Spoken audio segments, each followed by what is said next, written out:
2022. And we are in the first of our October promotional webinar series, Rapidly Rebuilding Your Soil Health.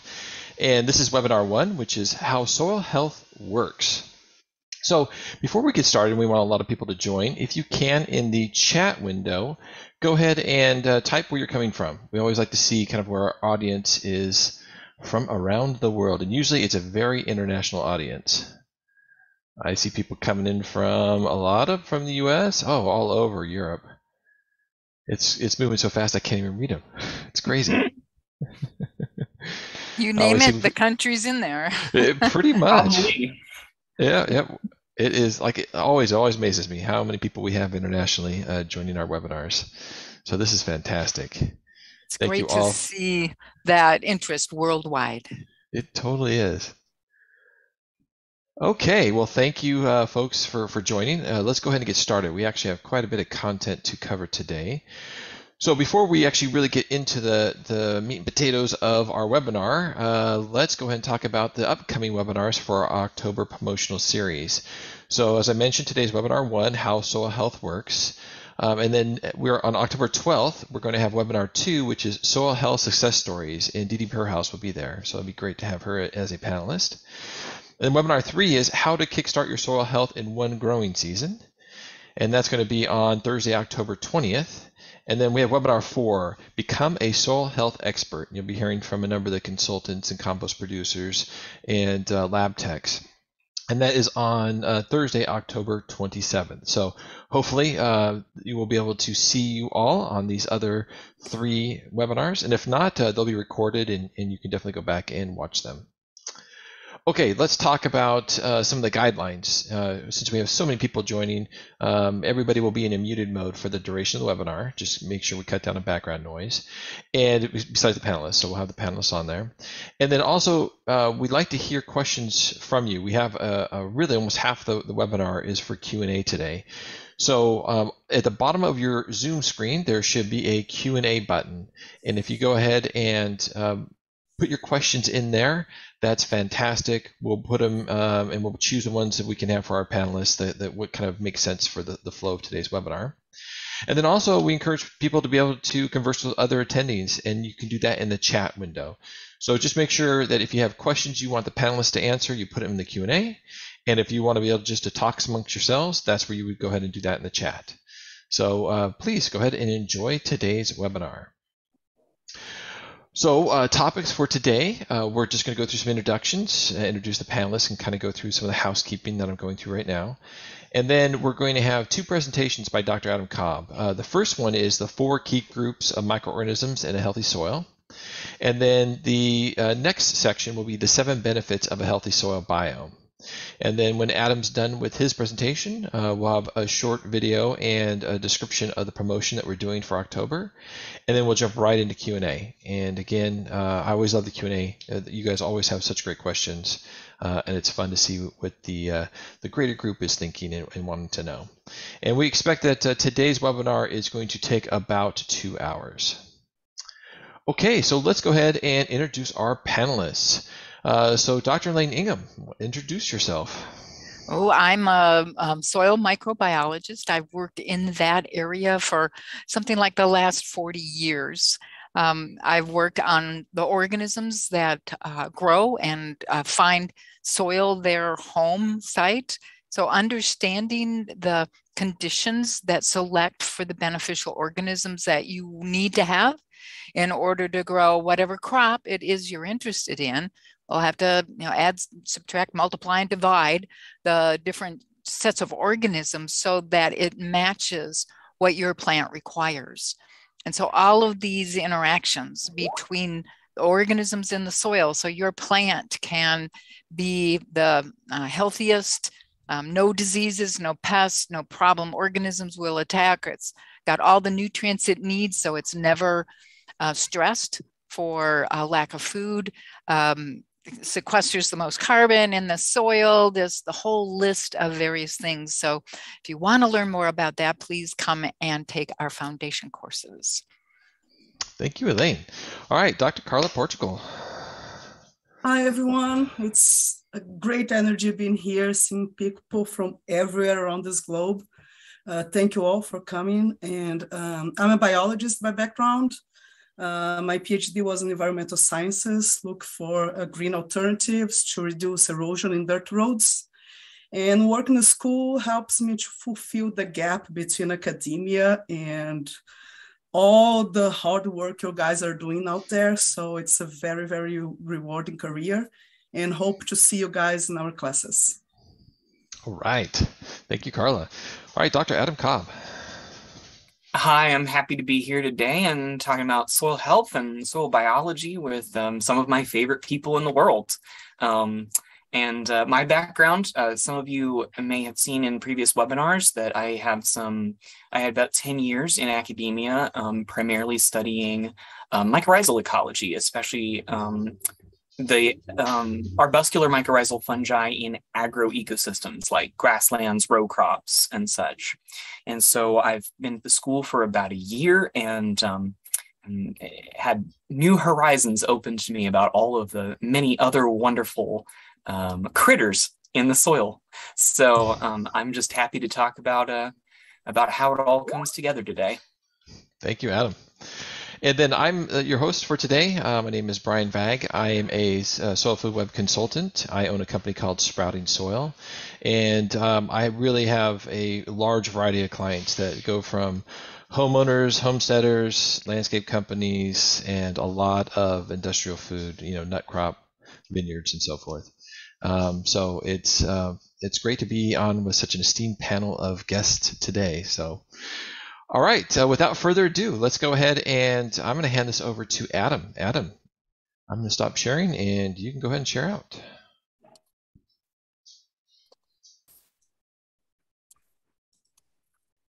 So let's go ahead to the next slide. There we go. All right, from the top, folks, what is soil health? Because that's one of the topics that I think people were brought in today to talk about rebuilding soil health. So when I was asked to present some of this information, I wanted to go to current scientific literature and see how are some of the experts talking about soil health together. And so this is one paper that was published in 2020, that said scientists really should embrace soil health as this overarching principle that contributes to sustainability goals rather than a property to measure. And I think that's really important. And it would be easier if soil health could just be defined as a few numbers, right? Then we would all be happy. We would target those numbers, but it's really broader than that. And I've included the link there if you'd like to go read that full paper. But could you go to the next slide for me, please? Regardless of what we think about soil health, and it is something that, is measured. This is a paper, actually, it's interesting because this is a 20-year-old paper now. But the Food and Agriculture Organization of the UN and some other researchers got together and they really tried to quantify where in the world we're seeing like a loss in soil health, which is a lot of places. You'll notice sub-Saharan Africa, you'll notice parts of Brazil, the central United States, South Asia, China, Australia. And honestly, we could think of all of this as agricultural land, but deforestation is a huge part of this as well. I think a lot of us have heard about the deforestation that's happening in places like Borneo, for example, how that's threatening orangutan populations, and how that's sometimes an expansion of something like palm oil production that's causing that. But typically, when we go in and disturb those, especially old growth forest systems, that is a rapid loss of soil health. And so, this, like I said, this is 20 years old. I guarantee this map has gotten redder in the last 20 years. I mean, that's the sad truth of it, is while we're discussing all these different definitions, we know that globally, there's a lot of degradation. And in fact, we put out a short sort of synopsis just the other day about a recent UN report that indicates, how many tons of soil are eroding away every year on this planet. And so it's something that we all need to be aware of. Could we go on to the next slide, please? So if you all can see the soil function slide, which is another FAO figure, I realize there's a lot going on. But here's what I want to focus on. Over time, instead of just looking at soil measurements, we're starting to really ask the question about, like, what are the ecosystem services that are coming out of our landscape? And there's a lot of categories, not just food production or cotton production, but things like water purification, climate regulation because of the way we can store carbon in soils. And so we're really starting to get focused on what are those ecosystem services and what are the soil functions that support those ecosystem services. But I gotta say again, and I'm not just trying to be gloom and doom here, but we are really at a tipping point where we need to invest in a lot of soil regeneration and bringing back these lost functions, or we're going to continue to see a loss of these ecosystem services. It's happening all over the planet. And, you know, I sometimes see a little bit of skepticism maybe on our ads on Facebook where we talk about some of these problems and people say, I don't think humans are really, you know, capable of affecting the climate. Well, I really would love to take some people to places around the world that I've been in rural Africa, for example, where the poverty has caused an unsustainable use of the landscape. Not that I'm blaming anybody who's living in poverty, but you can really see that overgrazing by animals and other things, which is really, I mean, there's whole books written about how some of our ancient civilizations in this world, the Mesopotamian civilizations, collapsed because of unsustainable soil degradation, right? Overgrazing, salinity issues, these things, there's a historical record, and we're watching the ecosystem services of the world right now and seeing them diminish. So it's just a starting point that we have to be aware of. So I love this quote, and I've actually I've been emailing a little bit with Dr. Jansen, the lead author of this. I saw a presentation by him, and it is just pure poetry to me, because it says, in the end, the continuing usefulness of the soil health metaphor depends not on whether or not we finally entrap it numerically, but whether it propels us to greater reverence for the soil, deeper insight into its beneficial processes, and wiser ways of managing it. This is why I like talking about soil health, because living things have health. That metaphor is valuable. It gets us thinking this is a living system.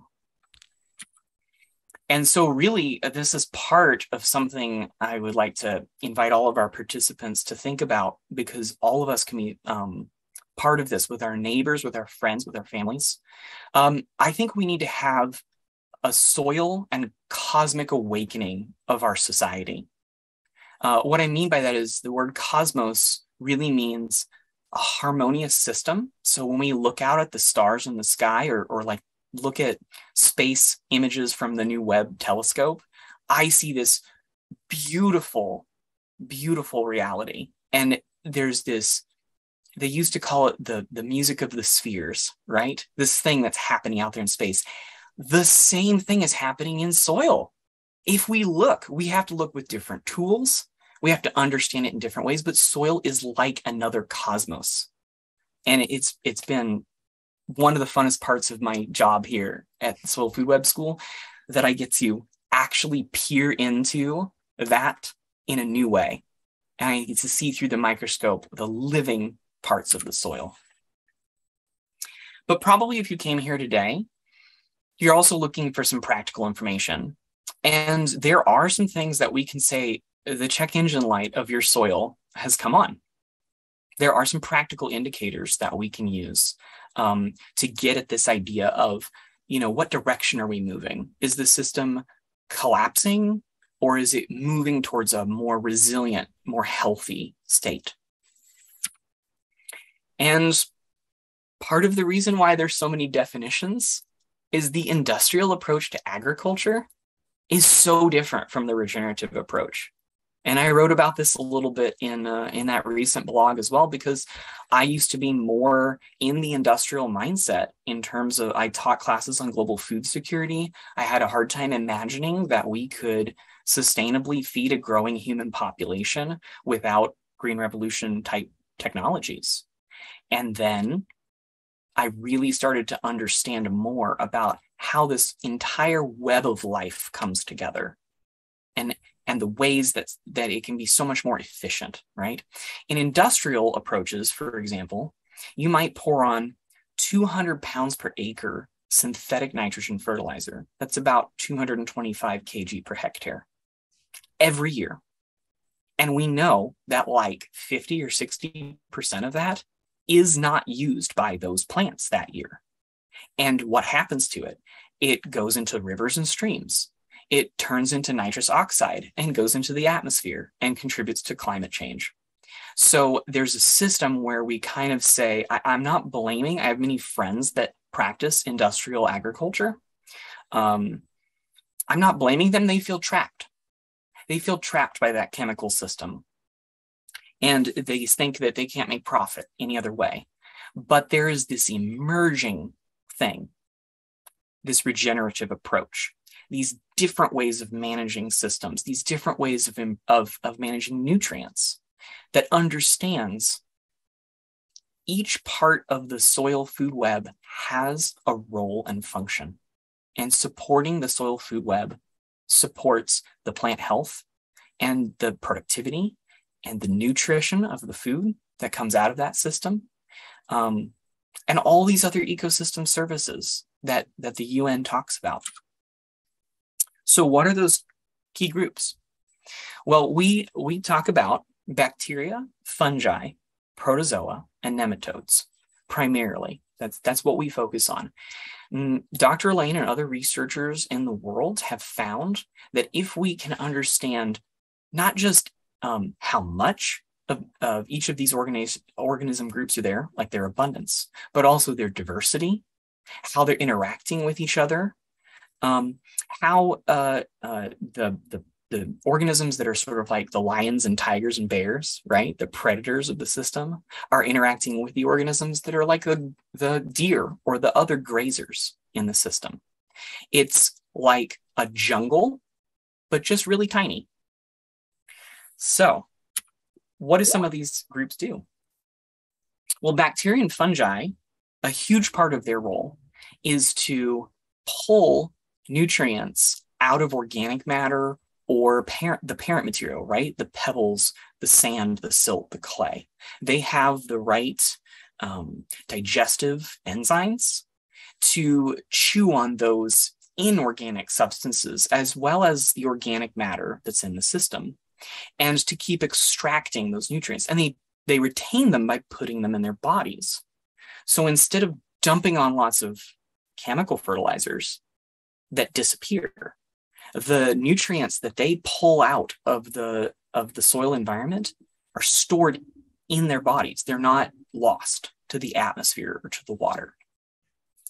And especially fungi have this amazing capacity to entangle everything and to create complexity in terms of how the soil aggregates. That's the crumbs of the soil that allow passageways for water and air to cycle. And so they have this key role in making things move around the system, right? So that we don't keep minerals in one form, but we see the transformation of those forms. And then the protozoa and the nematodes will consume fungi and bacteria.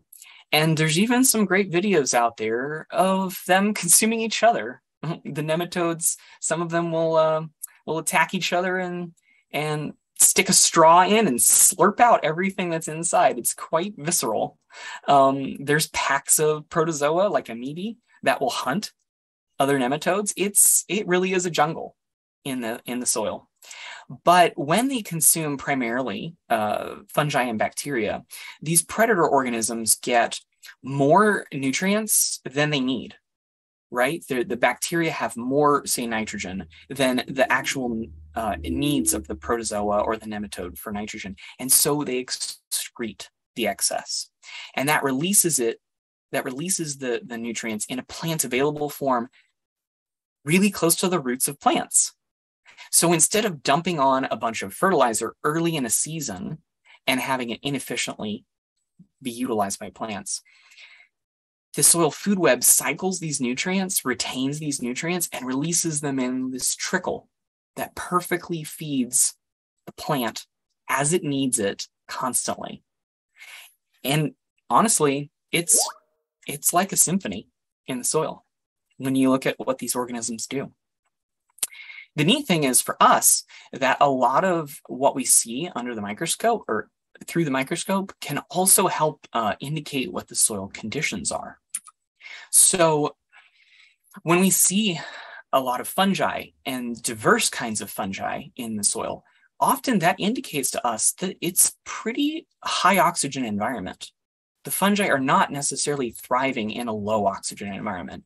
And high oxygen environments, or at least moderate oxygen environments in the soil, tend to be the right environment to encourage beneficial microbial activity or microorganism activity and constrain the growth of the things that could harm our plants or keep them from switching on genes to become pathogens. So it's amazing. It's amazing how the whole thing works together. The fungal hyphae, like I said, they entangle and help create that structure. And then we have a little video here because things like this testate amoeba, which is just cool when you think about how alien these are, right? They're sticking out pseudopodia, pseudopods, it's tentacles, and crawling across the surface of the microscope slide. And it's looking for bacteria to eat so that when it consumes a bunch of them, hundreds, thousands of them in a day even, again, it's excreting all those excess nutrients. And it lives near the roots of plants, so those nutrients become available. Let's see if I can get to the next slide here. Okay. This is another fun one. I mean, these little nematodes are like my new favorite thing to watch. They are just so cool. In fact, I don't want to creep anybody out, but there's thousands of these, millions even, inside and on our bodies, right? And they're just interesting. This is a fungal feeding nematode. A big way that we can get a clue for that is that it has a stylet or kind of a spear in its mouth, so it can puncture those cell walls of fungi and suck things out through that straw, suck out the good stuff, the food that it's looking for. Okay, continuing with our show of interesting biology. This, you can actually see here a rotifer, and it's attached or near, it seems like it's even cleaning the surface of a tardigrade, also called a water bear. Now, what's interesting about these is the rotifers can actually be an indicator to us, if there's a lot of them in one of our samples, that we have a lot of low oxygen pockets in our material, right? They tend to proliferate. They tend to really thrive in those lower oxygen environments or outcompete other organisms there. And so, if I saw a rotifer in my soil, I wouldn't worry. If I saw hundreds of them, I might start going, okay, there's something a little bit off here. But they have a role to play, and they're food for microarthropods. And tardigrades are fun, not just because they are among the most adorable things that we find in the microscopic world, but because we consider them taxi cabs. They can move around. Other organisms can kind of latch on to them and move around, beneficial bacteria and fungi, so that they can colonize new parts of the soil. So yeah, rotifers, tardigrades, love them. And then ciliates are another indicator to us that we may have some low oxygen conditions. And so actually, if I saw this ciliate city going on in a compost sample, I'd be pretty concerned that compost wouldn't necessarily be good to apply to my system, that there's a lot of opportunities for some pretty nasty low oxygen, loving pathogens to be in there as well, right? See a few ciliates, they might just be living in a little aggregate or pocket, which is fine. See dozens, hundreds of them, you got potential issues going on. So the life in the soil, and I would just like to mention here that on our YouTube channel, especially in our January videos, we have a lot about the steps that Dr. Elaine has developed and taught here at the school about how we can assess the microorganisms that are in our soil, figure out what's missing. That's a huge part of the equation. Maybe diversity is missing. Maybe there's not enough of a population there. Maybe a key functional group is completely gone because of something historically that disturbed them. And then how do we grow out beneficial microbes and apply them to the soil and foliage effectively so that we can get them back into that ecosystem?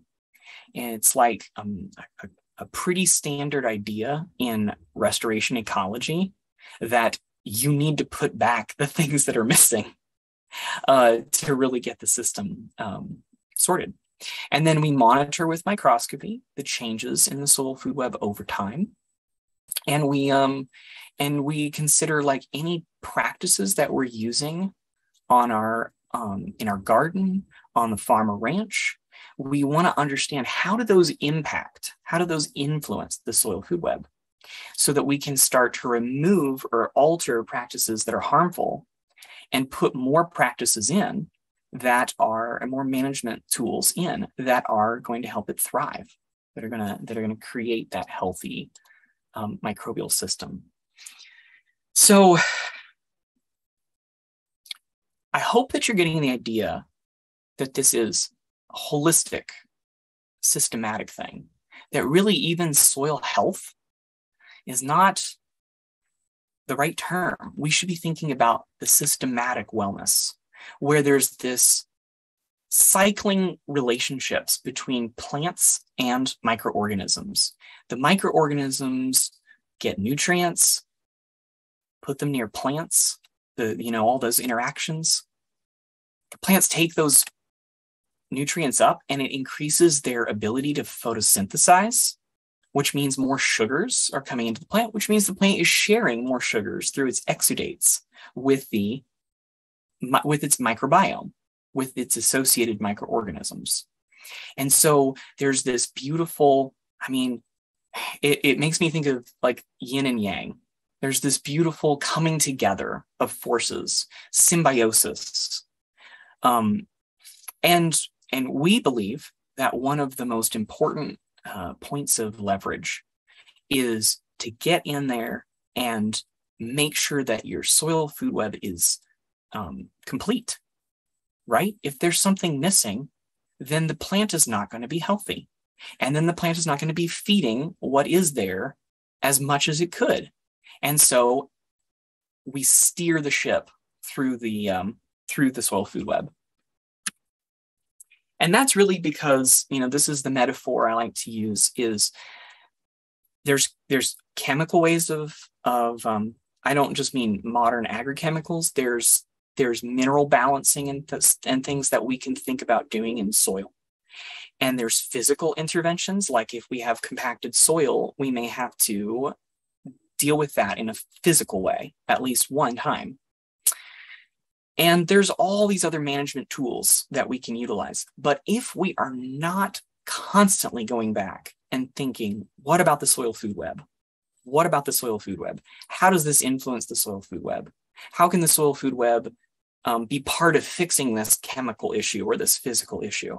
Then we're missing the keystone, the thing that holds the arch together. And so, that's sort of going back to my thesis, that healthy soil is the foundation of our lives, and the soil food web is the foundation of healthy soil. So I want to end this section with a little quote here by Aldo Leopold. We've promised to tell you some more of the direct benefits of a thriving soil food web, but I absolutely love this. This is a farmer and a researcher in the 30s recognizing a thing is right when it tends to preserve the integrity, stability, and beauty of the biotic community. It is wrong when it tends otherwise.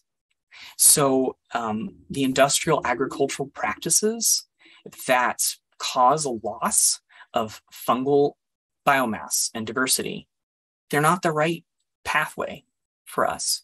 The use of herbicides that maybe disrupt the protozoa in the soil, they're not the right pathway for us. They interrupt the integrity and stability of that biological community. And we need to find alternatives, right? If somebody says, well, regenerative ag needs to prove itself, I also say, well, industrial agriculture needs to stop causing all this disruption, right? And there's probably transitions and compromises and a mosaic of different management that we need to work on, but we need to move towards biological farming. It's the future. It's the only future that works, in my opinion. Let me take a breath here. We're going to transition just a few more slides, like 7, 8 more slides, and then we'll get to Q&A. Maybe people are sick of hearing my voice, so I promise we're almost done. But I did want to say, it's natural for us to say, but what are the benefits, right? People need to make profit if they're involved in agriculture for agribusiness, or in your garden. You want to say, well, okay, this is going to take time and energy and money to make these investments. What do I get out of it? So here's 7 benefits of a thriving soil ecosystem. I already mentioned a little bit about structure. I have actually assessed fungi in several different places around the world. And I found that most of our agricultural practices, like tillage, leaving fields fallow, and planting monocultures, they've really reduced the biomass and the diversity of the fungi in those systems. And so we've lost some of this ability to have the fungi help us build soil structure, a sponge that will take in water, a structure that will allow air to flow around and keep pockets of the soil from becoming so anaerobic that they only breed pathogens in there. So it's one of the key benefits. Get your soil food web right, and you'll see an improvement in soil structure. Along with that, very closely paired to that, is we'll store more carbon below ground. We'll get that organic matter up. It needs to really be above 3% before that system can take off. And we're not just talking about, I say store carbon. Sometimes people use the word sequestration. There are forms of carbon that they can be locked up for like hundreds, if not thousands of years. And fungi are a huge part of that. There's this structure with which they store carbon. So get that system thriving, and it can be part of addressing climate change in the world. A big chunk. Agriculture contributes to the emissions of greenhouse gases.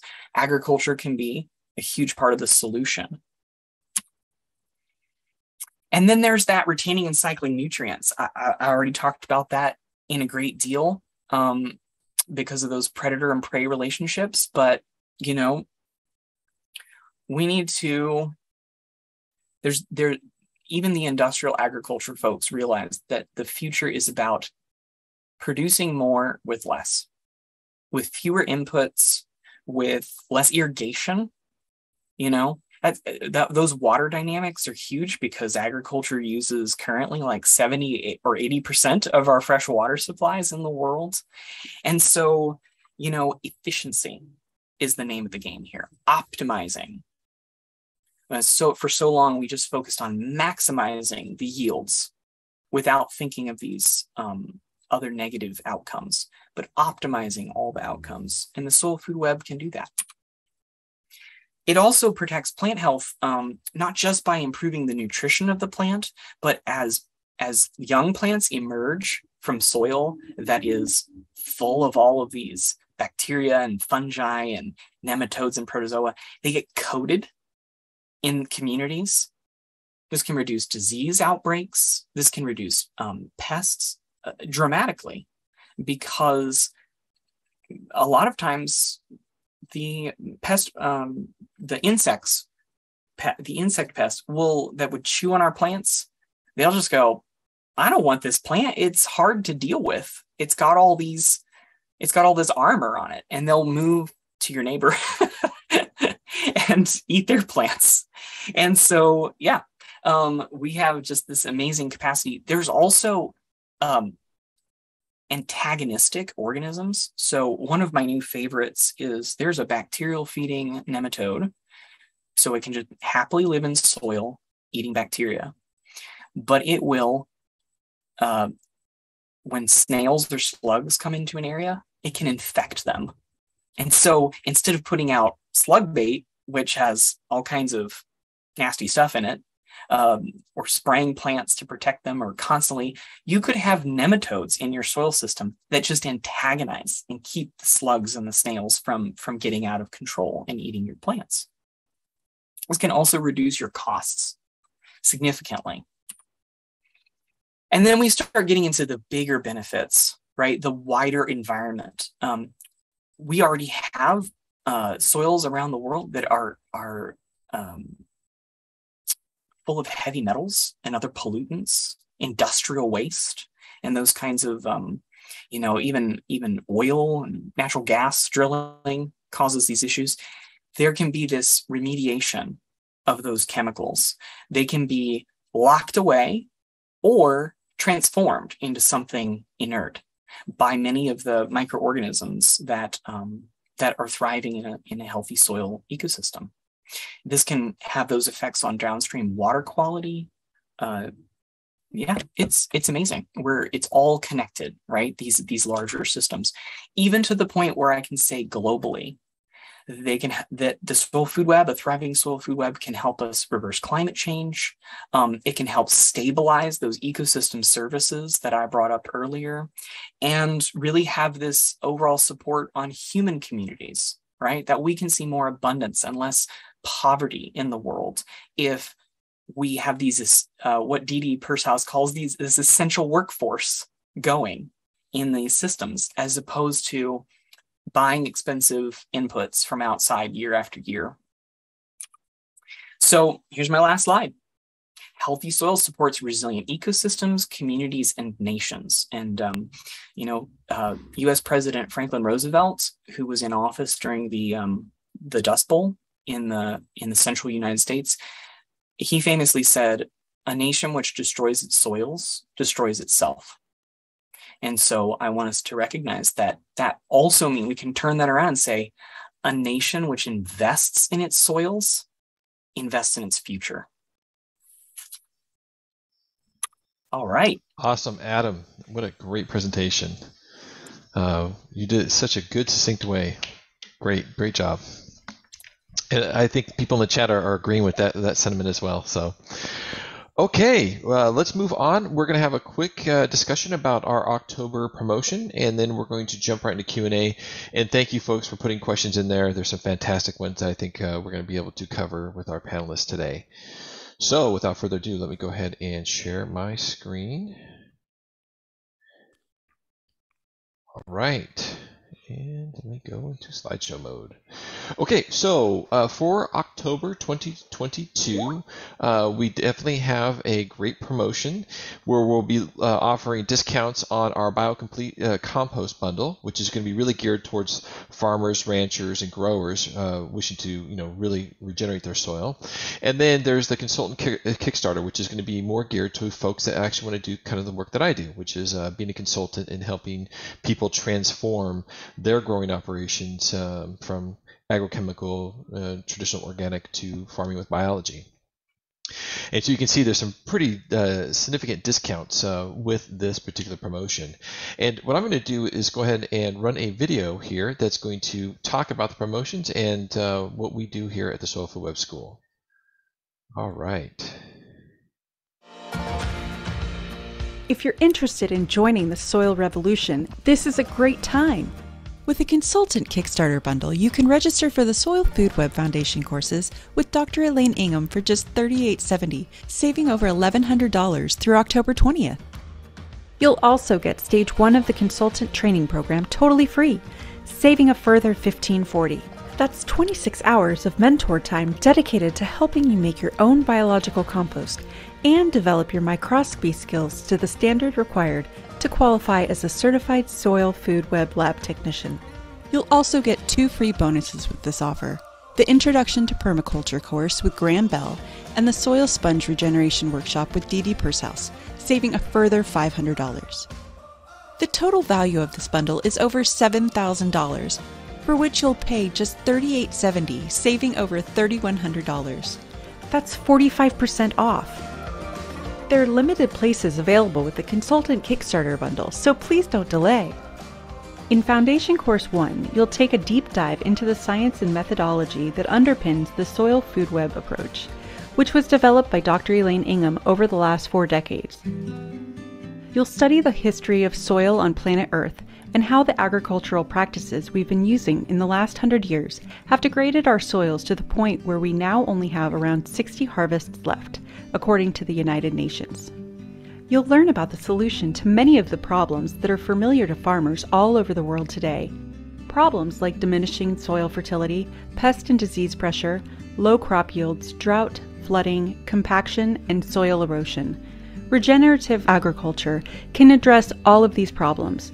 You'll be introduced to regenerative practices like no-till and the use of cover plants. You'll also learn about the 4 major groups of microorganisms that drive soil regeneration and how the process can be accelerated by restoring the microbial community or soil food web to your client soils. Dr. Elaine will present a number of case studies from around the world that she has worked on personally. Here you'll see some of the amazing results that have been achieved using the Soil Food Web approach. In Foundation Course 2, you will learn all about the importance of biological compost and how it's very different to regular compost. When most people look at compost, they only see a means of delivering nutrients to their plants, so they think about how much nitrogen, potassium, phosphorus, and other elements are in the compost. When we look at biological compost, we see a means of inoculating the soil with beneficial microorganisms so that the soil ecosystem can start to function again, providing plants with a continual supply of nutrients. This is kind of like teaching someone to fish so they can feed themselves for life, as opposed to just giving them a single meal. In this part of the training, you will learn how to make biological compost using various starting materials to create a recipe that will produce results. You'll learn how to monitor and control moisture levels, aeration, and temperature in order to ensure that beneficial microorganisms are multiplied, while disease-causing organisms are destroyed or become dormant. You'll also learn about the various types of equipment that can be used at different scales, and you'll learn about the different ways in which biological compost can be applied to the soil. In Foundation Course 3, you'll study Dr. Elaine's methods for making liquid biological soil amendments. Compost extracts are used as a soil drench, delivering microbes deep into the soil profile, where they can interact with the plant's root system. Compost teas are applied to the plant's foliage, where they form a protective barrier against foliar diseases. In time, as your soil biome becomes more diverse and vigorous, your plants and trees may be entirely covered with beneficial microbes without having to continually apply them. In Foundation Course 4, you'll focus on 4 major groups of microorganisms in the soil food web: bacteria, fungi, protozoa, and nematodes. You'll learn how to use a compound microscope to identify and quantify these microbes so that you can really see what's going on in your compost and in the soil. This will give you the ability to assess the quality of your compost and liquid amendments before you invest all the time and effort that is required to apply them to the soil. You will also be able to monitor the progress of the microbial community in your soil over time, so if something is going wrong, you will know about it before the plants start to suffer.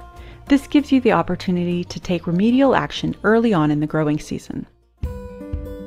In Stage 1 of the Consultant Training Program, you'll be assigned to one of our highly skilled mentors, some of whom are Soil Food Web consultants who run their own businesses supporting farmers to make the transition to the Soil Food Web approach, and others are PhD biologists who have been working closely with Dr. Ingham for several years.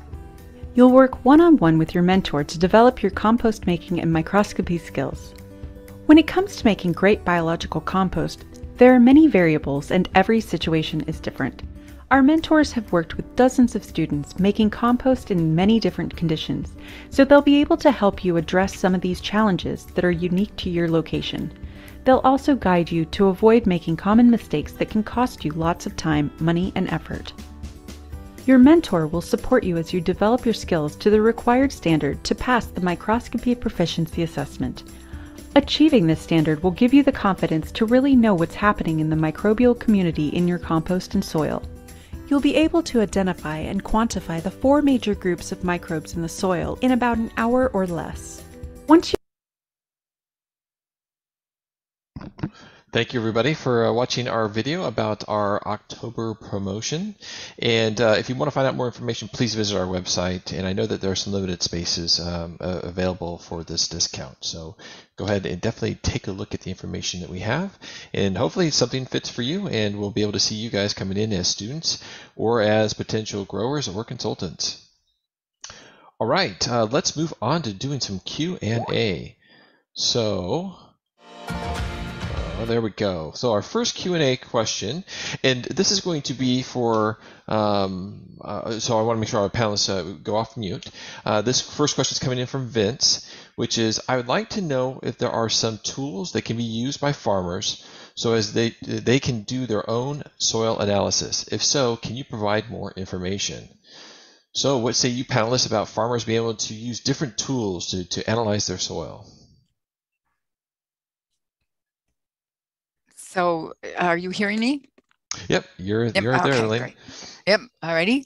So the tools kind of depend on how precise you feel you need to be to get the changes in the soil that will do all these wonderful things for your plants. So you can go fairly simple by getting a metal rod and pushing that metal rod into the soil to find out where the compaction layer is, where your water is puddling and not moving down through.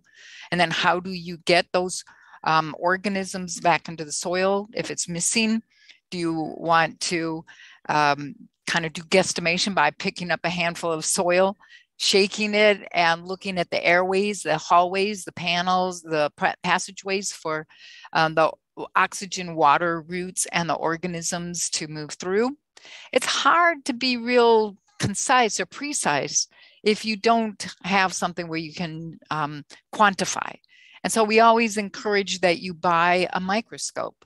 Simple microscopes or nothing fancy. We don't need electron microscopes. It'd be nice, but we don't need those the electron microscopes for the kind of work that we're doing out in the field. So a good microscope, light microscope that costs somewhere between $350 to maybe $500, a camera to be able to record the organisms that you're seeing, especially if you have questions about what you're seeing.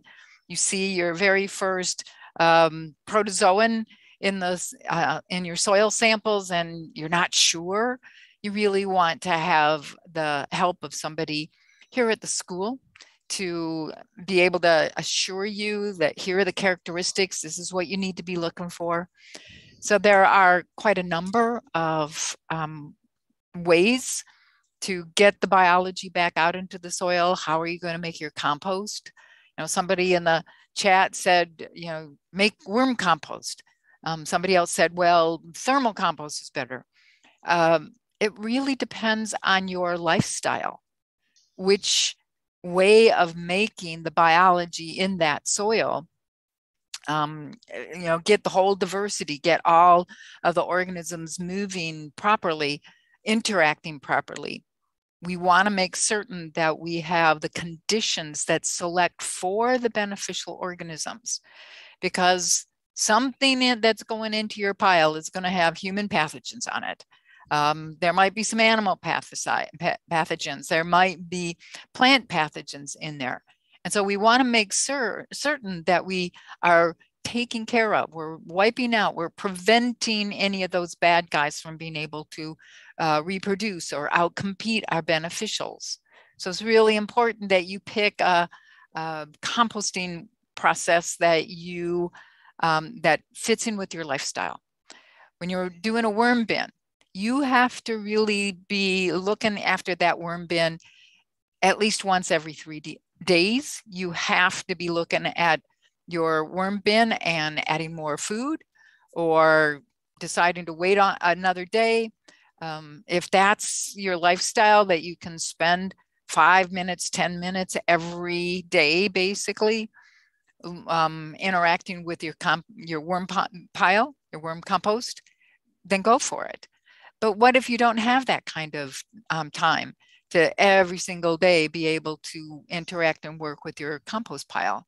So now thermal compost becomes the most probable way of you being able to get the amount of compost that you need for a small scale for your yard, your garden, a 1 to 10 acre small farm. You'll be making a compost pile in the springtime, in the middle of the summer, late fall, and maybe even again in winter if your winters aren't too extreme. If you live in Minnesota, you're not going to probably deal with that full-on wintertime compost piles. You'll just make larger compost piles the rest of the growing seasons. So with a thermal compost, you're going to want to search out the recipe for the starting materials. You've got to be measuring that temperature, checking up on it every couple of days, typically. You have to be able to turn that pile when the time and temperature says it's time to turn. But you only have to hold those temperatures. You only have to work that hard every day out there working with your compost pile. You only need to work for really hard for about 10 days. And then the process where things could go wrong if you're not paying a daily attention, that's over and done with by about day 10. Another 10 days, and you will have, typically, if you've done it right, you have compost that you could put out into your potting mix. You could put it in the beds. You can use it to make extracts. You can use it to make tea. We want to be able to put the liquid forms out on surfaces to protect the above ground part of your plant from the diseases and the pests and the problem organisms. We want to put in drenches that get all of this biology into your soil. And we talk about several different ways of getting that biology. What works best for you? Well, what climate are you in? What plant are you trying to grow? What is your soil? So Ralph just add, where are we? Do we have any people in Nigeria? And yes, we do have people in Africa.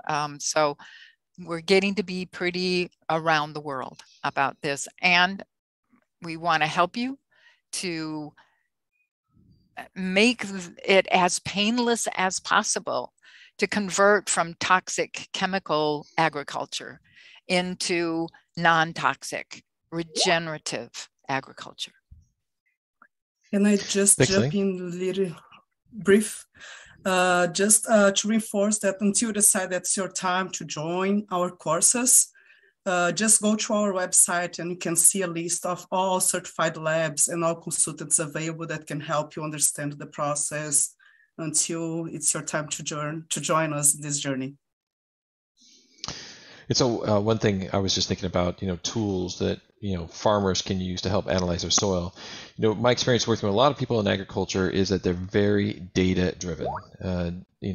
In most industries, that's a very common thing, but farmers in particular, there's a lot of data inputs that they rely upon to be able to make certain decisions in their growing cycle. And so I love the slide, Adam, that you put together around the keystone of the physical, the chemical, and the microbiology. And what we really want to do is make sure that to fully analyze the soil, we want to have a picture of all three of those kind of premises. It really does start with understanding the microbiology. So either having your soil assessed so that you can get a good microbial assessment of where you're starting from. is really, really important. And as Elaine mentioned, a lot of growers, when they really start understanding that they're becoming microbe farmers, as well as farming their other cash crops, a microscope is a very important tool.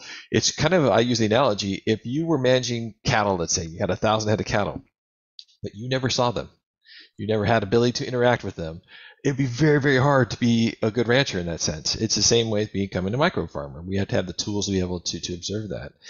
And so that's one aspect of it, really getting that picture, understanding about the microbiome, but then also the physical part of it. Doing, well, like Elaine mentioned, going in and checking compaction, using a tool like a penetrometer to go in there and map the compaction over time. Are you remediating that compaction away? Understanding the water infiltration, talks about soil structure and the water holding capacity, and usually deals with also aerobicness and anaerobicness of your soil. So measuring water infiltration is a very, very important tool. And a lot of farmers already today do soil chemistry analysis. And so understanding what the soil chemistry is as well. And then once you have all those data points coming in, you can build a much better picture about the health of your soil. So I really encourage farmers, put together a package of what you want to test those things over time, so you can understand, the work I'm doing is really actually going in the direction I want it to go.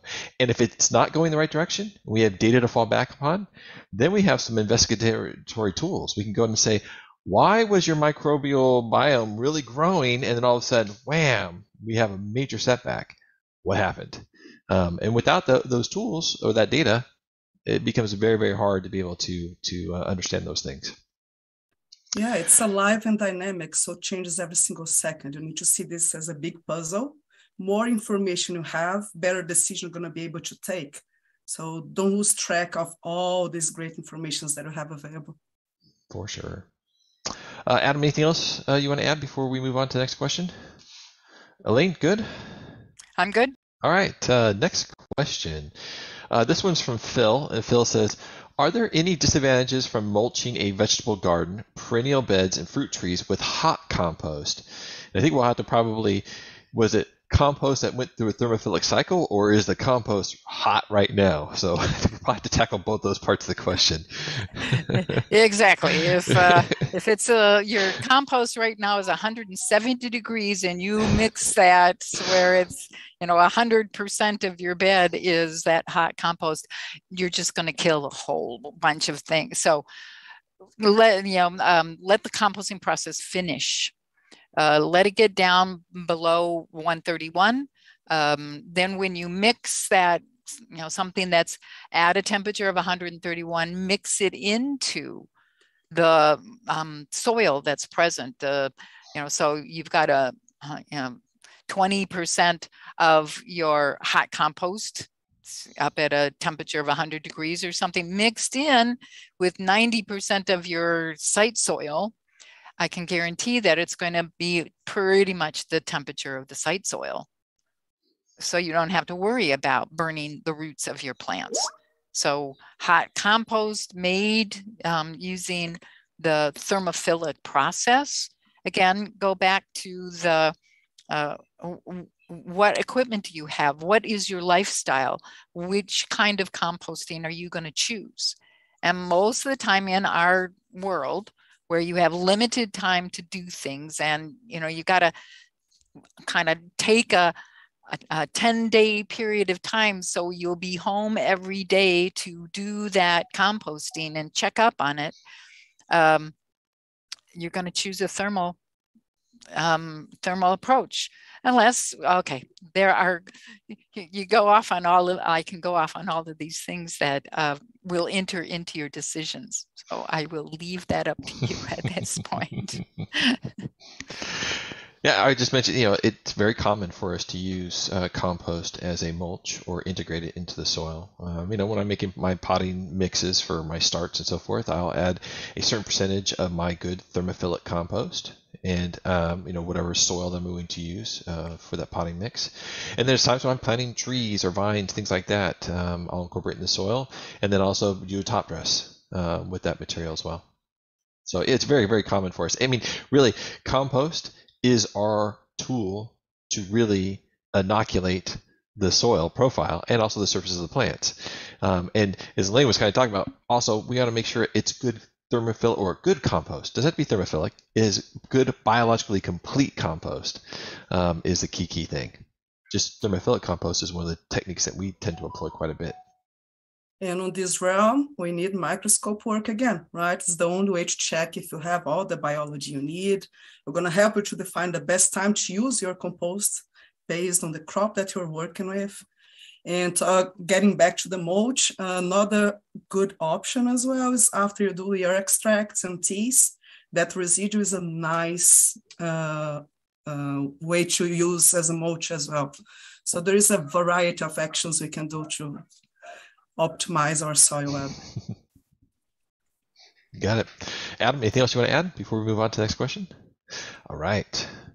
Let me go ahead and share here. This question is from Diana.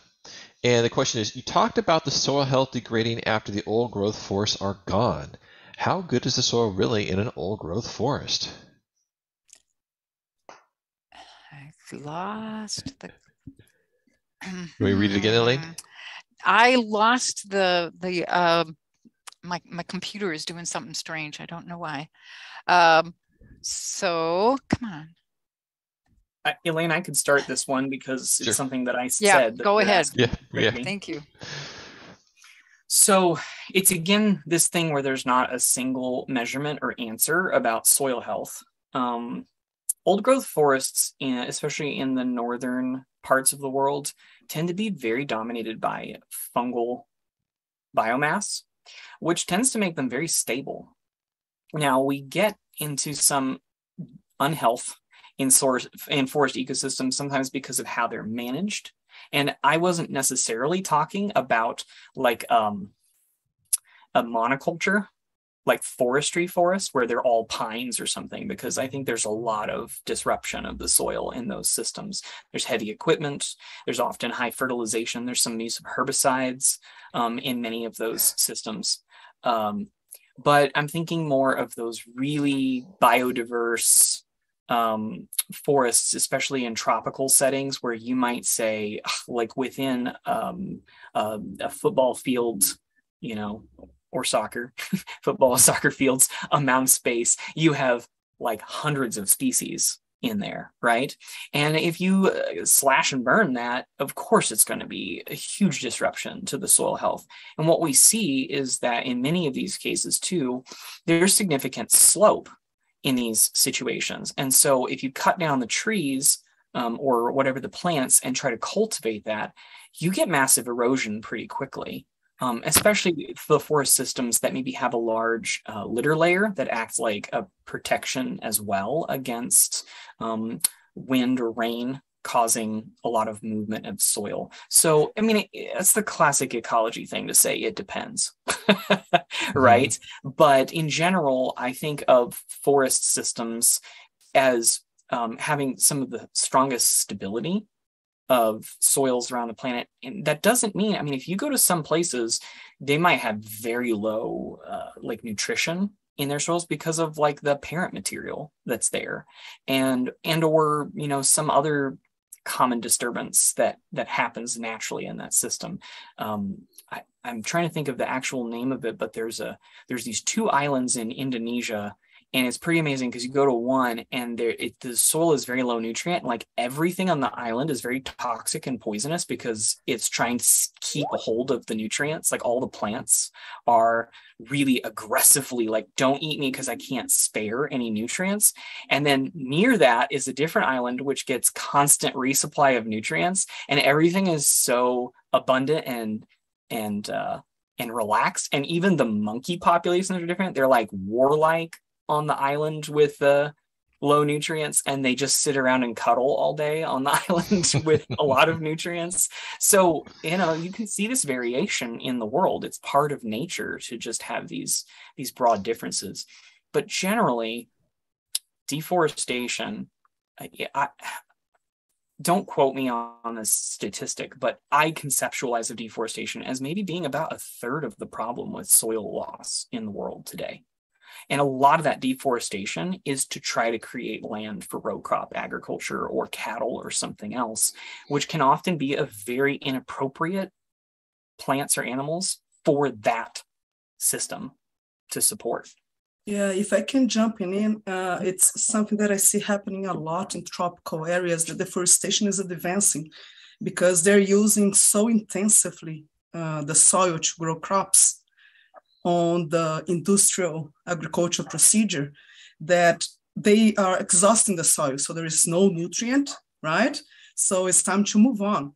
So this is where the regenerative agriculture has a very, very important role, because we can help stop this deforestation movement as well, right? If you can restore the soil, restore all the nutrient cycling in the areas that are already not in this original condition anymore, we can increase the yields without have to put down more any forested areas.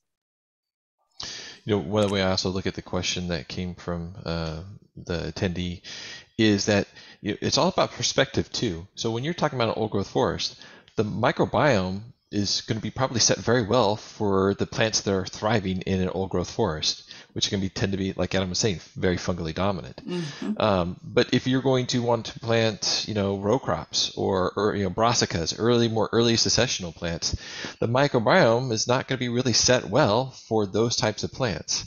And so it's a matter of perspective of understanding what are the plants you're trying to grow, and does it have the appropriate microbiome for those types of plants? Yeah, and that's really what you need to understand is that an old growth forest soil is not the proper balance of the bacteria and the fungi in that soil. It's balanced for trees, for old growth forests, for example. So you could take a very small amount of that forest floor, a pinch, like a quarter of a gram or something, and inoculate your compost pile with that material, and you would potentially be able to grow some really good old growth fungi. You're not going to be able to grow it all because the conditions are so different. So building up your compost piles to have all of the diversity of microorganisms, that's what that composting process is all about, is getting the biome for your area, for the crops you want to grow. And that's why it's so important to get that microscope, so you can use that microscope to see if you have the organisms, what's missing in your soil. So I can go on and on. Well, and that's, I think, I was just saying one thing I just want to add on to your point there, Elaine, was a lot of people get focused in on the biomass of bacteria and fungi, and which is great. That's one major aspect to, the compost and the quality of it. But the other is the diversity. I mean, if you can have massive amounts of biomass, but what if it's pretty much just a couple of species of fungi? Am I getting the nutrient cycle I'm looking for? Probably not. Okay, anything else, panelists, you want to add before we move on to the next question? Right. Okay, next question is from Miguel. And Miguel asks, where I live in New York, it is heavy clay and rock soil that's compacted. How long will it take to start changing that to a more aerobic soil? Would you see a change in the first year? How many applications of compost with beneficial bacteria and fungi would be needed? Typically, when we're dealing with something like this, we've got to see how heavy that clay actually is and how compacted is it.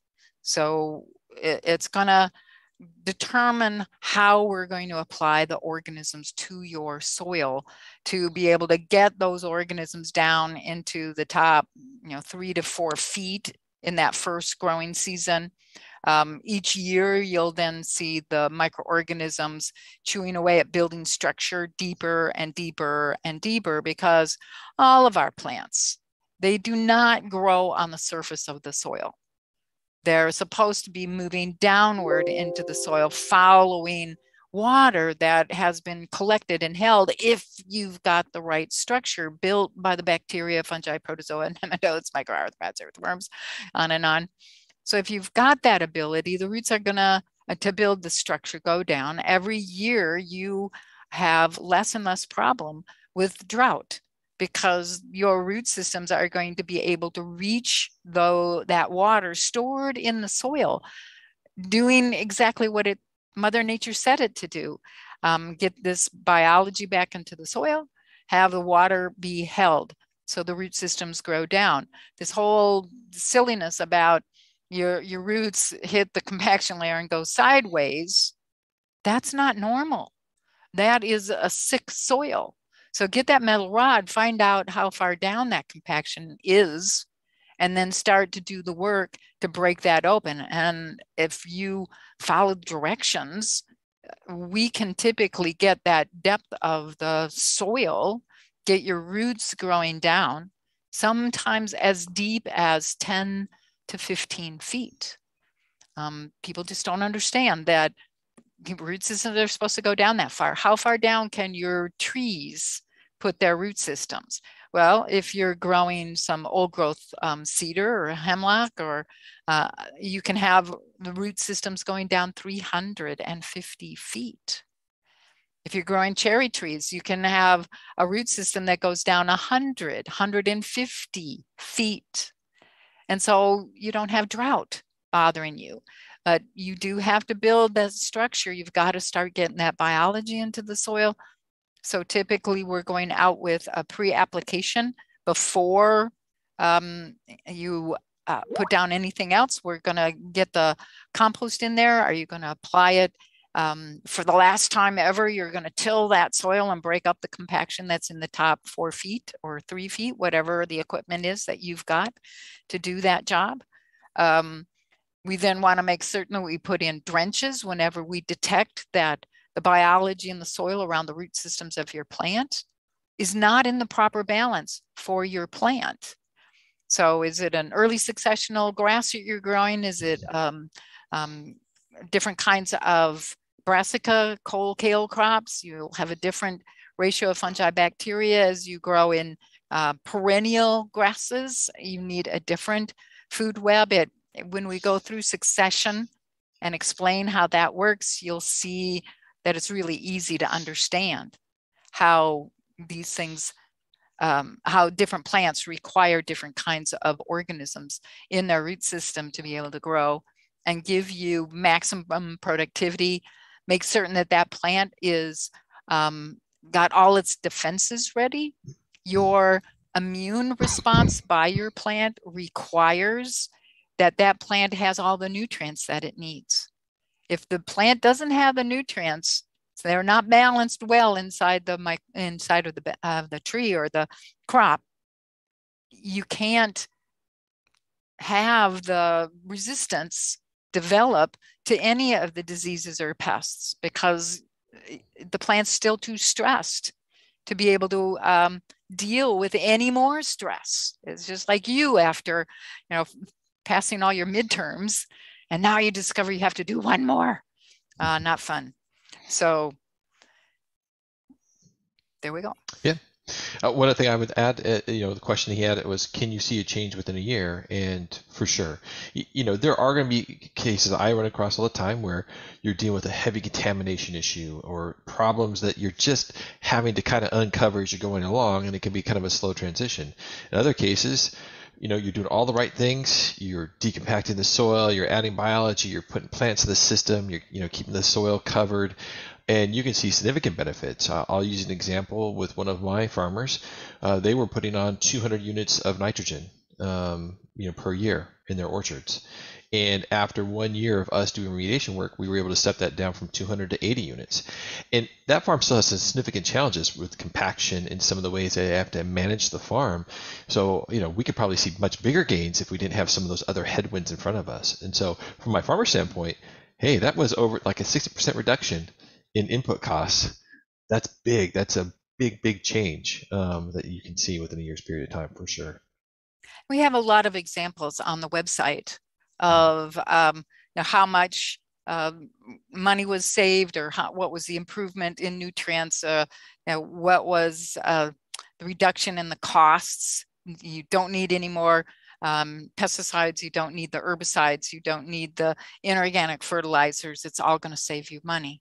And never mind the fact that you're not running your tractor back and forth over your field umpteen times. Right.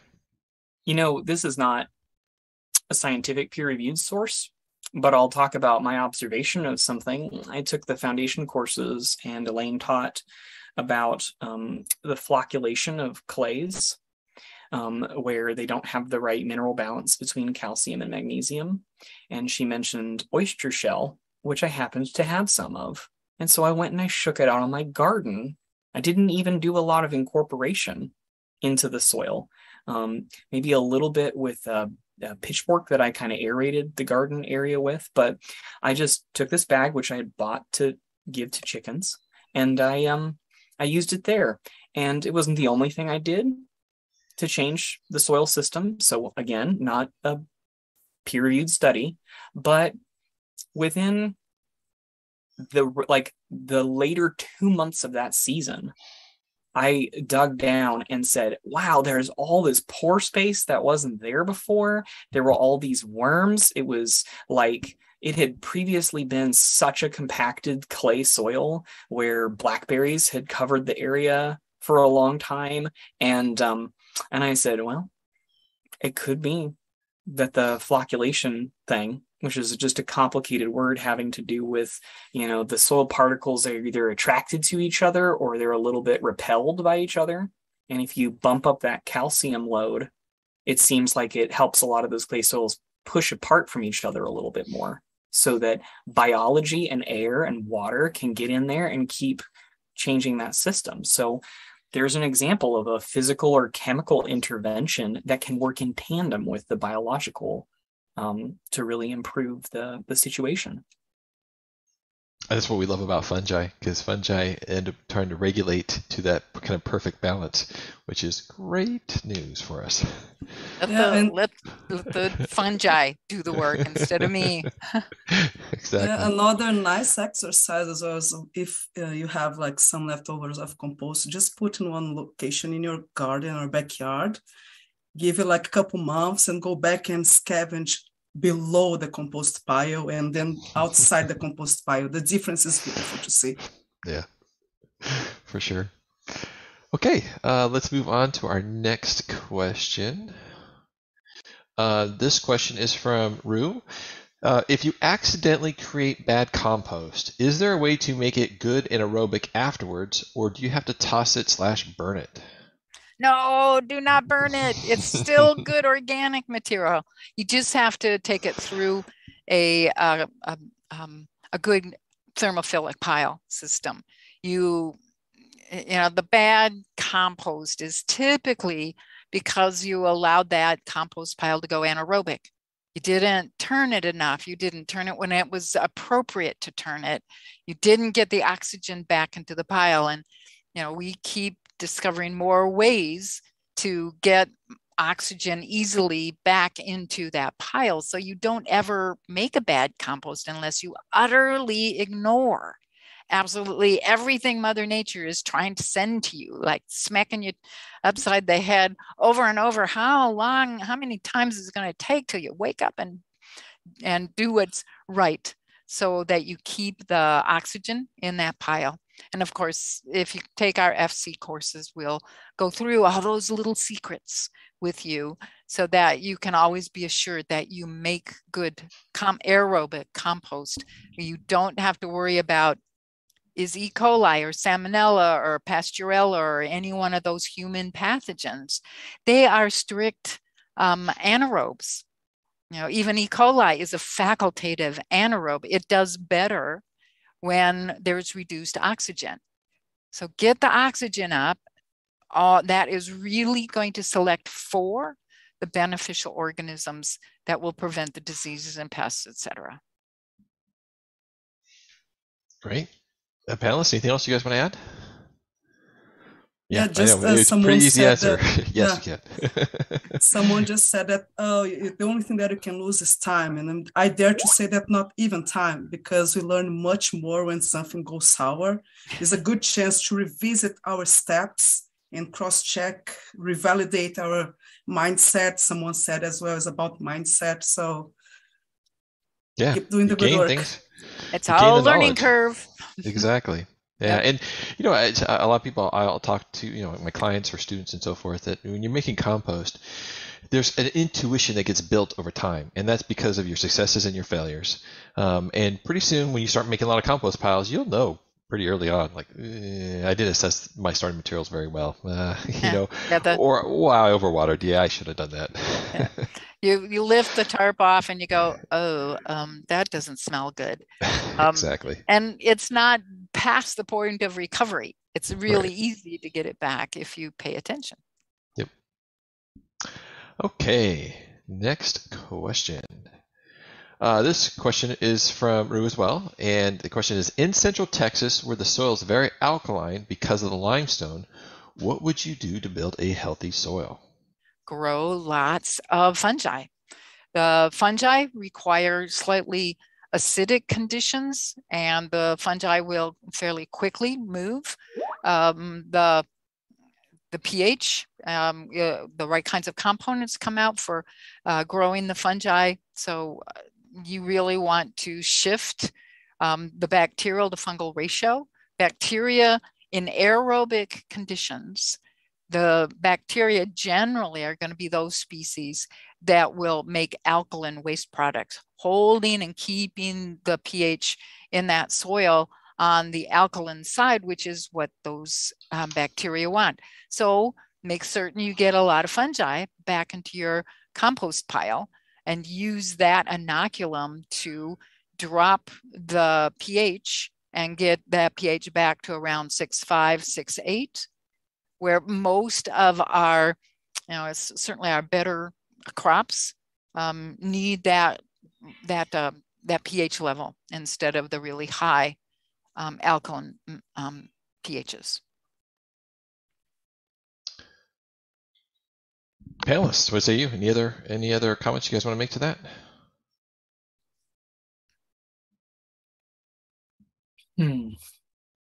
It's a really good question. I've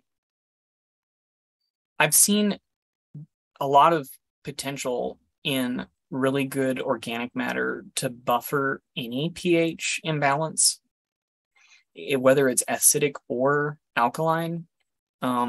Whereas, certain things like biochar as an amendment might be associated more with like taking the soil from acidic to alkaline or to neutral, towards neutral. There's probably not very many neutral soils in the world. But yeah, so I think of that as I think of getting your organic matter up and adding organic materials and seeing the accumulation of organic matter as one of the best investments you can make on any future disturbance to that system or overcoming any natural tendency because of the mineralogy in the system to be far from the target. And the reason why we all focus so much on getting the pH right is that we know that some of the minerals are really a lot harder for the plants to absorb and for the microbes to access and for things to be alive and thriving if we go very high pH, very low pH. And it depends on the plant. Some plants like lower pH than others, right? But I just think organic matter is one of those few, it's almost always the right thing in the world to get your organic matter up. It's going to buffer that system. Yeah, and we know in most agriculture systems that organic matter is way, way too low. Minimum organic matter from my point of view is 3%. You have to have it over 3% or your organisms aren't going to go to work because there's nothing feeding them. The root systems are in trouble. They just don't have the nutrients that are needed by the bacteria and fungi surrounding those root systems to really move things along. So above 3%, how high can you go? My attitude is I would like to have my soil be 100% organic matter because I want all those good organisms moving their way through that organic matter, having lots to eat, lots of air passageways, lots of flow, get the biology to what the plant requires. So, yeah. somewhere in between 3 and 100%. But just not below 3. Just And not we see it below all the 3. time. You'll go into fields and it'll be 0.2, 0.3% organic matter, and the structure's not there. It's usually compacted, very anaerobic, and we struggle getting the establishment. It's kind of like a curve. We're getting all of a sudden we're getting above 3% organic matter, and things really tend to start to happen fast. Yeah. Okay. Yeah, it's just a quick joke that I make with my students. It's just like when you're moving to a new house, the first days is just like, you don't even know where to start to unbox things, to put it in place until you reach that curve. Okay, now I'm feeling at home, I can catch up. So it's that same logic, right? We have to put ourselves in the place of these little guys, what they need to thrive. Sure. Okay, let's move on to the next question. And this one really is just more of a comment, and then we'll move on to the question itself. But this is from Gar, and Gar says, I'm new to farming within the last year and very frustrated with the industrial approach, which I analyze. I apologize. He apologizes. He apologizes to the pharmaceutical approach to medicine. I've been looking for information about how to grow this, and it seems to be exactly what I needed. I hear you, Gar. That was kind of my way as well. I started very conventional in my homestead and said, this does not make sense. And then when I really started understanding about the soil food web, it was like, okay, dots have been connected. Whoo-hoo, now I'm getting it. So thanks for the comment, Gar. Okay, go ahead, Elaine. I started out working in natural ecosystems and putting together the model with all of the guys at Colorado State University, University of Georgia, all over, working on that food web. And then I came into doing agriculture, and I was blown away. How could you even begin to think about growing a healthy plant in something that has none of the health factors that soil has to have in order to grow a healthy plant? So there's, slightly different initial approach, but we both came to the same kinds of conclusions. Mm-hmm. Okay, let's move to a question from Patricia. And I think the question is, how does what we do improve water quality? And I really think there's kind of two parts of this. One is, really the water quality of the watersheds that come off of the lands that we treat. And then also, how do we improve water quality that we're using in or on our plants as well? Anybody want to tackle this one? Well, I mentioned that industrial agriculture, because there's so many excess nutrients and herbicide and pesticide and other residue that can get into water streams, that represents like a clear disruption. So it's a this as opposed to that statement. If you aren't putting all those chemicals that get into the watershed, that's an instant improvement. But then over time, with the accumulation of organic matter, we use this as an umbrella term. There's different kinds of organic matter. And when we get the fungi, especially, really doing their work of entangling soil particles and all, they have this, we talk about it being recalcitrant or resistant. They have this kind of organic material, these kinds of carbon structures that can last a long time. And so when people say like, oh, my organic matter is only 1% or whatever, I think that's not just about putting more organic materials in. It's about creating the forms of organic materials that won't just be gobbled up and blown off as CO2 all the time, right? So those resistant forms. And if you really get your fungi and your plants working in tandem, that's a huge way that you can improve that. So it just so happens, and Elaine, I can't remember the case really clearly from the FCs, so I'm hoping you can, where like there's research that's been done where they've taken water and filtered it through soils and increasing the amount of fungi in that soil. It means that the water coming out at the bottom is cleaner and cleaner, right? It's like filtering actively the contaminants or the nutrients or whatever you want to say, the sediments and all. So really, it's like creating a water purification that's biological right there in your soil system. So those are the two main ways I would think about it improving, like downstream watersheds, is we're taking the chemicals that are harmful out and we're putting in the biology, which is this very active filtration system. Yeah, and thinking in landscape in general, we have to remember always that the riparian forest, riparian woodlands are exactly this filter that we need. So we need to respect these limits. Some countries have this under the law, so it's protected by law. Other countries doesn't, but we cannot expect just this coming from law or government to do this job. So if you have any water flow in your property, work on restore that riparian zone in your property. You're already doing an amazing job to recover the water quality through the whole entire watershed system. I like to, when we're doing hydroponic kind of work, is always right after you've run your water by all of your plants sitting in the whatever kind of holding pattern you have, that water should go through a large filter that's basically just your compost, and have all of those out of balance nutrients get held in that organic matter. So now what comes out of that run through your compost, well, put it right into the tank where you've got your fish growing, for example, because now those fish are going to be pooping and peeing, as the case may be, into that water, and that water then goes up and your plants take out that high level of nutrient that's present, and it goes back into the compost, and it works really well.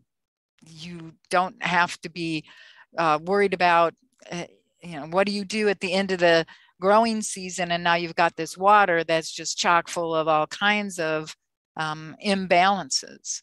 So let nature do that work for you. Yeah. And I think, watershed issues are definitely becoming much more prevalent. I mean, you look at like the Gulf of Mexico, right? It is, wow, all that stuff coming down through the Mississippi watershed out into there is creating these massive dead zones. That's simply because it's just so much nutrient load is just being pushed right into those big areas. And could you imagine being in the fishing industry, the impact to your business, right? And unfortunately, those costs aren't being necessarily appreciated on the land that's being grown, that's applying all those chemical fertilizers and so forth. We have to look at, as Adam was talking about, ecosystem management. Look at the entire ecosystem. And this is something that is not just for the own individual farm, but for all the watersheds that come off of farms. Really, really need to have this kind of work be done. So, okay, anything else you guys want to add? Let's move to the next question. Okay, this question is from Renee, and Renee says, how would a large-scale farmer, maybe 500 plus acres, employ your recommended strategies? Are there existing ways to use their machinery, other assets to scale up? What say you, panelists? Yep. Answer is yep. Mm-hmm. We work with large and small scale farmers around the world. We have some people that we're working with that have 50,000 hectares, 40,000 hectares, 40 hectare. Yeah. So the whole gamut. And so it's the same mindset. We have to test the soil, find out what's missing, make the compost. So we've got the organisms in that compost material, and then add that into the soil. You've got to be testing that soil and making certain that you're putting back in the organisms, which organisms are still missing. So you keep working on that until you get the balances correct for the plant that you're trying to grow based on understanding successional processes. So we're always discovering new ways of doing things, new ways of getting these large scale systems up and going. But we have quite a few places where in the first year that they shifted to working with us, in the methodologies out there, Just make sure that when you come to take the classes that you let it be known that you are large scale growers and that's what you want to pursue. And hopefully we'll have the advanced class ready for you by the time you get there. This is a common misconception that I come across all the time, which is, it sounds like what you're talking about is really good for the backyard farmer, for the homesteader, for the market gardener. But, at my scale operation, this doesn't apply. And it's like, no, you really don't understand. It really, truly scales to a very large, it's the largest scale farming that you could possibly imagine. This scales beautifully well. And in fact, a lot of times when we go through, I'll go with the client and say, let's go assess all of your equipment that you have. And we'll find that for the vast majority of it, we can either use it the way it is, or there's just some minor modifications. Maybe we have to swap out a pump, something similar to that, or swap out some of the tubing or piping and things like that. And so in reality, a lot of the existing machinery we can use or reuse. Now there's care you have to take, they're going to put, glyphosate out in one part of their field and you're going to use those same spray rigs. All right, well, you have to be very meticulous about how you're sanitizing and cleaning and doing those kind of things. So there's some additional processing work you have to do, but that's minor. That's usually well within the realm of any kind of farming operation to put those things into place. So yeah, it's always about a good planning, right? Investigate what you have to define the adaptations and work. It's a lot of work no matter what, right? Yeah, and I would point back to, I mentioned it in my talk, the January webinar series on our YouTube channel. I believe the third or fourth webinar in that series, we had Adam York on, and he talked about utilizing principles related to what he learned through us and worked through with one of our consultants, and eventually not only his 10,000 acres, but another like 90,000 acres of land around him where he's helping other farmers transition. And so, I think people sometimes, it makes sense that people want to see that it works. So there are pioneers out there that we can go see that it's working. And a lot of times when people get on this track, they're really excited about it and they're happy to share. They're happy to have visitors out to see them. I can't speak for any of them, but I'm saying the regenerative agriculture, what we call them, the early successional plants in the ecosystem are out there, and we can go and see what they're doing and see that it works and see which tools each person needs to think through, which tools they could integrate today, or which things they need to trial in a small area of land to prove to themselves. This could change things here. This could reduce my costs because, all of my friends who are farmers and ranchers, the first thing they're going to ask me about when I talk about some new idea is what's that going to do to profitability? Mm-hmm. And that's an important thing for us to understand. There's a reason to be cautious, but there's a reason to reach for the regenerative options as well, because the same old way of doing chemical agriculture is going to increasingly not work in the next few decades. And you mentioned a really important point to the discussion I have with a lot of my clients around trials is a good example. Trials accomplish two things in my mind. And the first one that really I think most people think about trials, prove to me that it works, or prove to myself, that what you're telling me I need to do to my farm is going to work. And that's an important aspect for some people. Other people are like, I don't need that. I think I get it. Let's go full bore. The second part of a trial to me is that a farmer will learn at a small scale what are the changes to their operations that they need to do, and then they can think through how can I apply this now into a large scale. And so trials are always an important thing. Even when I have clients that say, nope, don't need trials, let's just go full bore on this. I want to go all the way. And I'm like, put the brakes on. Hold on a second. There's a good aspect to doing a trial because I want you to learn at a small scale what needs to be done so that when we go to large scale, all those nuances are already internalized. And that all the underlings, the average worker on the farm believes that it can actually be done. Mm-hmm. Otherwise, they tend to sabotage things every step along the way and then turn around and look at you and say, oh, you never told me that glyphosate was going to kill the organisms in the soil. Right. Did you take the FC? So convince them all first and then go whole hog. For sure. Okay, anything else, folks, panelists want to add before we go ahead and conclude today?